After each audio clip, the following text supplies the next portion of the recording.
Spring is in the air, so are some Dollar Tree DIYs, product updates, and my new coffee bar. Let's get started.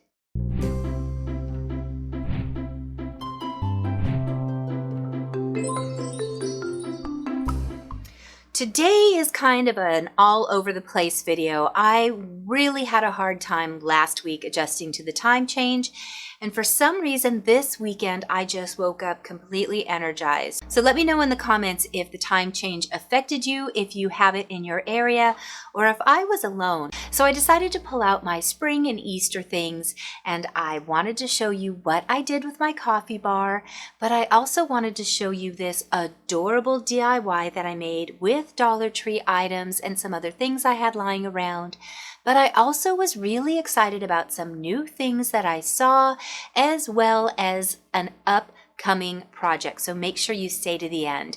But let's get started on my coffee bar.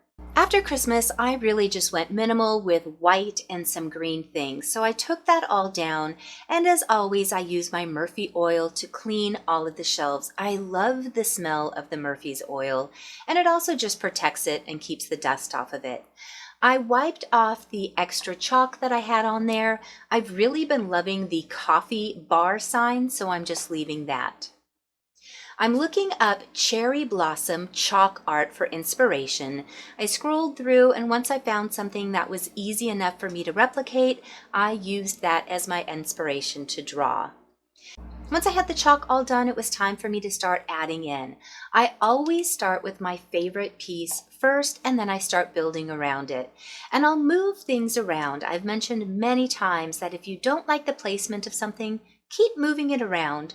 And one by one, I just kept adding anchor points to my coffee bar, changing my mind, moving them around, stepping back, and seeing what was still missing.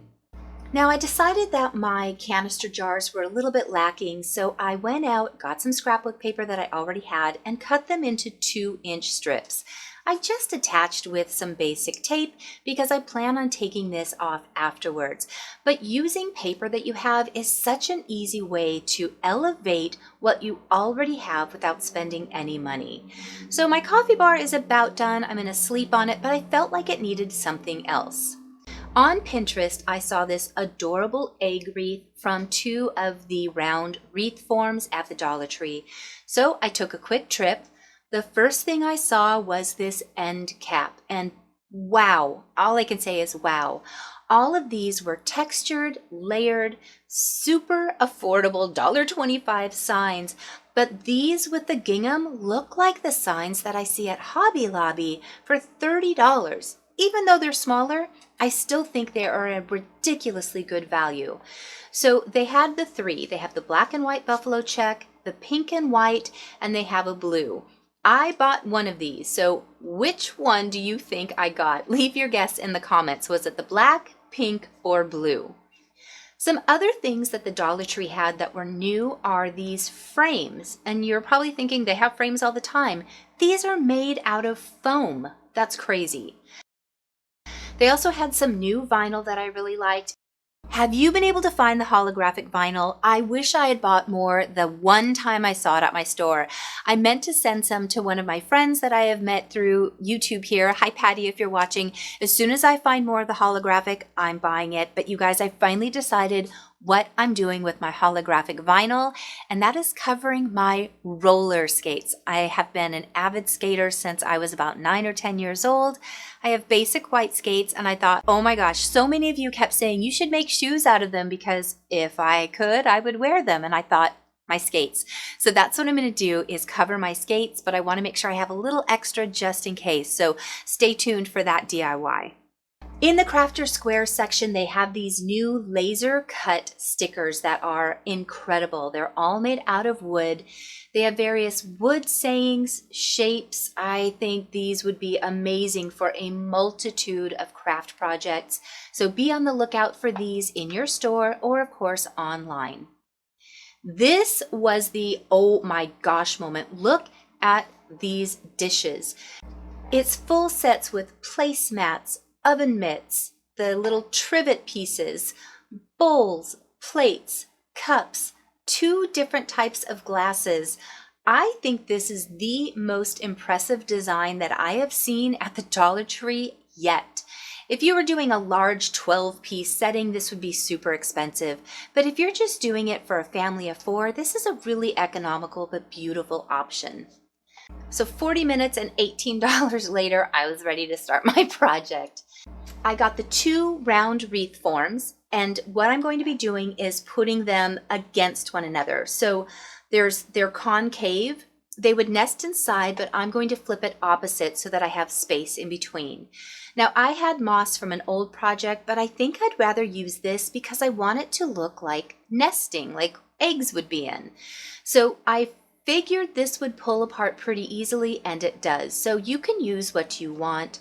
I also had these eggs from Kmart before they went out of business. I got them for 29 cents a bag. So all I'm going to do with this raffia basket is start pulling it apart into little pieces. And this really did pull apart very easily, and it actually looked exactly as I would hope. It just looks like some nesting of a bunch of twigs and grasses. You can make this as sparse or thick as you want, so I just kept pulling it and layering it so that it was a pretty even consistency all the way around. Then it was time for me to dump out my eggs and start filling it.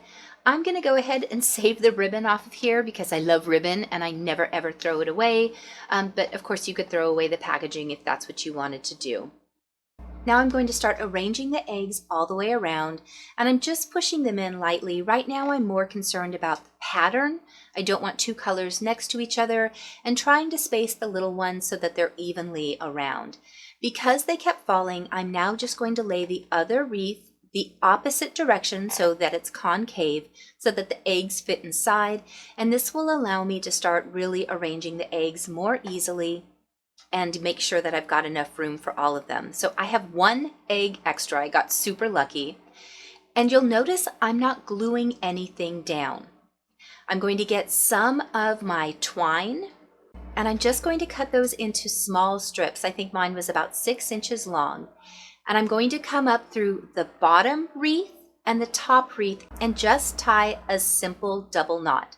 So here you see I'm going through the bottom, I'm going in through the top one after that, and I'm just going to tighten it as tight as possible with a double knot.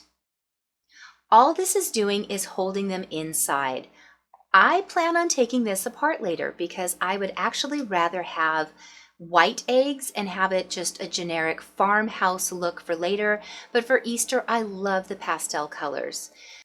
So I'm making 4 sides of it. These are not going to fall out. It's super secure. So I pull it tight.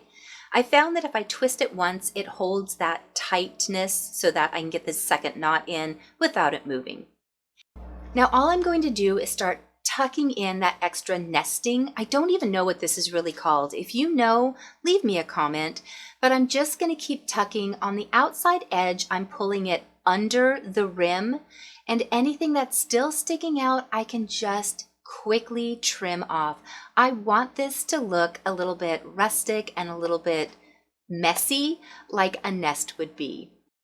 Now to make it look just a little bit cuter, I'm going to add a little farm fresh egg sign.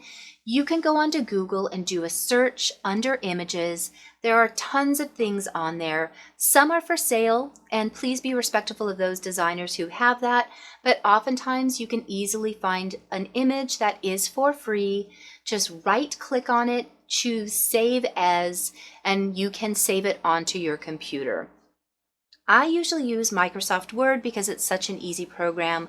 I will insert it, and if you don't remember where you saved it, just go into Quick Access and it will show you the last few things that you saved. I can now adjust the size, but I always crop it as close to the image as possible first because I usually size things based on the actual image and not the border that's around it. So cropping it first means that when I go in to change the size, I'll get a truer size of the image and not lose a lot of that outside space. The last thing I'm going to do is quickly add a frame box around it because I want to have an outline. To do that, I choose the inside to have no fill, and then that outside border line I'm going to make black, And I do want it just a little bit fancier, so I'm going to go in and change the line setting so that it is a little bit more decorative. And there are so many settings to play with.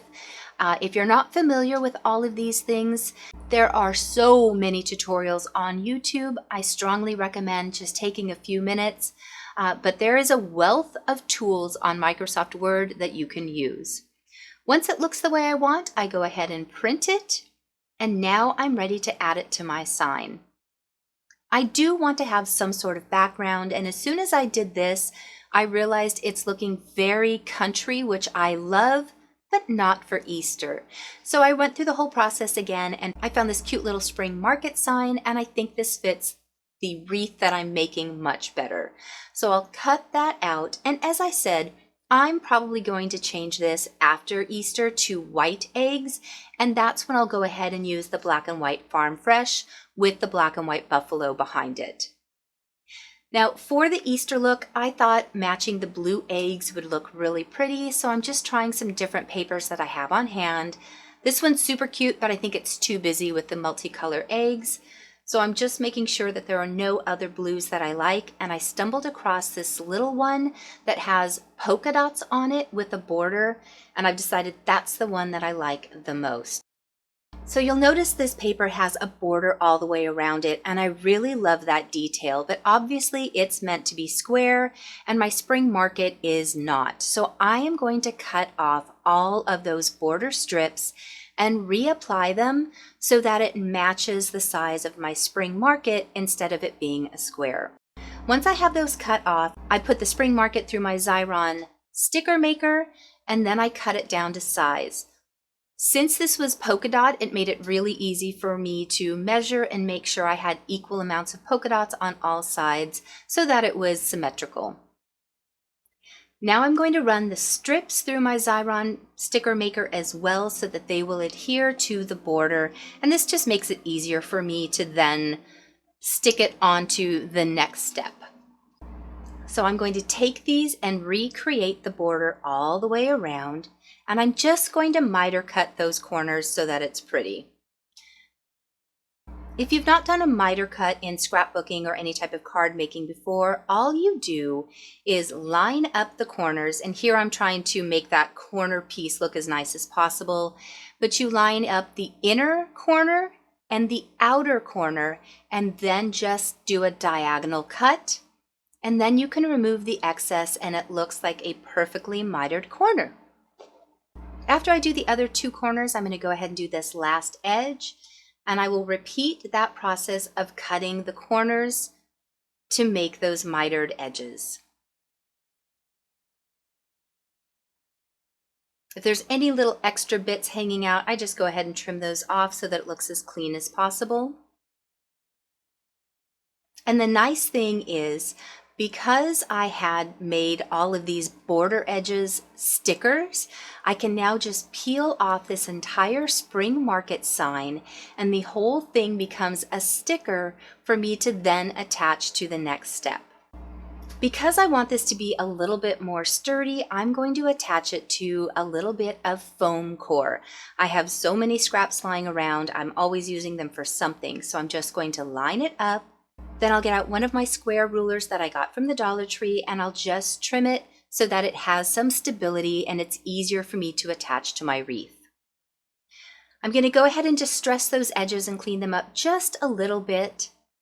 Now I'm using this ice pick. I used this a couple weeks ago when I made the jewelry maker to just make some holes for the ribbon, and I decided I am going to reuse the ribbon that came from those bags. I have an old curling iron that I keep in my craft room so that anytime I reuse ribbon, I can quickly iron it flat, and then I can just put the curling iron away. So if you ever are about to get rid of a curling iron because maybe it's not pretty anymore, keep it. It works amazing for flattening out that ribbon on a quick project. So I'm just going to put that ribbon in, and then I'm going to tuck it inside one of the wires on the wreath, play with the placement of where I want it, and then I can just go ahead and tie two little bows, or you could tie them off if you would like. I am horrible at making upside down ribbons, so I have to turn it around so I can see them. but 2 little ribbons on each side. Once those are done, I can cut off the excess. I'm just going to fold the ribbon down the middle and cut from the outside upwards towards the center to make a dovetail. That's my favorite cut on these types of projects. The last thing I'm going to do is take some of the leftover twine and I'm going to tie off the bottom, and then I'm going to feed it through 2 of those wires. And once I have it through the 2 wires, I'm just going to make a simple slip knot so that I can hang my wreath easily. Once I was done, I decided to add a couple of little light pink pearls that I had gotten from the Dollar Tree just to give it a little bit more dimension. And there is my easy DIY wreath. This was $3.75, not including the supplies that I already had. I did slice one of the eggs down the center, the lengthways, so that I could put 25 cents on it. I actually regret doing that afterwards, but I hot glued it on and I shouldn't have. Here is the coffee bar all done. I just got some little bunnies that I got on clearance from Hobby Lobby last year. I chose the pink sign, so if you chose pink, you were correct. The canisters with the paper will be easy to change out later once I'm done with the spring. And I was able to bring out some of those decor pieces that I love cycling in and out. I'm very happy to have this. I could take the Easter specific things down afterwards, and I'll probably start bringing in sunflowers and bees as it gets closer to the summer. I'm very happy with this little egg wreath though, and I'll keep my eye out after Easter to buy the white eggs on clearance. And do you remember that heart wreath I made not too long ago? I just added a little bunny right to the middle to bring it into season for Easter. Now, if you are on my Facebook, you saw something that I discovered the other day as a curbside trash item that I almost got in an accident because I hit the brakes so much. So make sure you're subscribed, because coming soon, I am going to be redoing this amazing drafting table. I couldn't believe this was on the side of the road. I knocked on the gentleman's door saying, "Are you selling that?" And he said, "No, I just don't want it." I literally couldn't believe it, because that could have been sold for a few $100s. It's an antique. And there's nothing wrong with it. So I hoisted it up by myself, shoved it in my car, prayed that it would fit. It did. Fortunately, I was the same street I live on, so I just drove very slowly home because it was hanging out of the back of my car. But I am over the moon excited to redo this piece. So please make sure you are subscribed so you see what I do with this. I cannot wait to get my hands on it and start making it over. I wanted to say thank you to my patrons who allow me to make these videos. Thank you to you for watching. Let me know what your favorite part of this video was. Did you like the coffee bar? Did you like the new products at the Dollar Tree? Did you like the DIY? I have some more DIYs that I'm going to be doing. It feels like spring is the time that kicks off that creative gene in me. So I can't wait to share the things that I'm going to be working on. So thank you for watching, and I'll see you guys in just a few days. Bye.